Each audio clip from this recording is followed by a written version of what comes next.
I think the new Blueprint irons, the S and T, specifically the S, because that's what I've been mostly testing, they just look incredible. When you grip them and look down to the ball, they're such a good looking iron, and then when you hit a good shot dead out of the center, just the turf interaction is really pure and the ball flight is nice. So it just kind of matches. It gives you all the good feels when you hit a good shot, and it's not a surprise how it's already doing well out on tour. Blueprint S, it gives us kind of that player's iron with just a bunch of, great forgiveness and technology wrapped behind it. So it's got that clean top rail, got a small sole, minimum amount of offset, even coming from its predecessors, which would be I-59, I-Blade, S55, that lineage. It flies really straight and really consistent. Guys have tested it, and it's kind of passed their test right away, and it's gone into a lot of bags very quickly. The Blueprint S, for me, still has a sleek kind of design of a blade that looks good to the eye.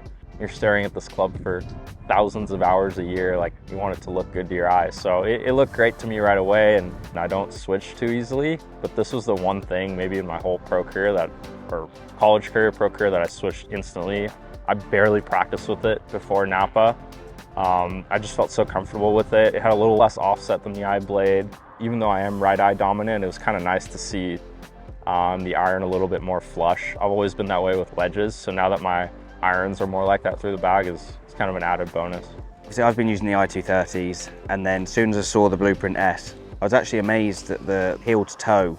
The difference wasn't very obvious. They looked very similar in size to the 230. It felt like I was still going to have that forgiveness. So it felt like a pretty easy switch, and it wasn't something that I was concerned about at all. Definitely a little bit more forgiving. With my longer irons, I was struggling as I'm getting older, swing speed's getting lower, so getting it out of a first cut and then get that little bit of air out of it, I definitely see a difference in the 3, 4, 5 iron, even 6 iron, compared to the normal Blueprint.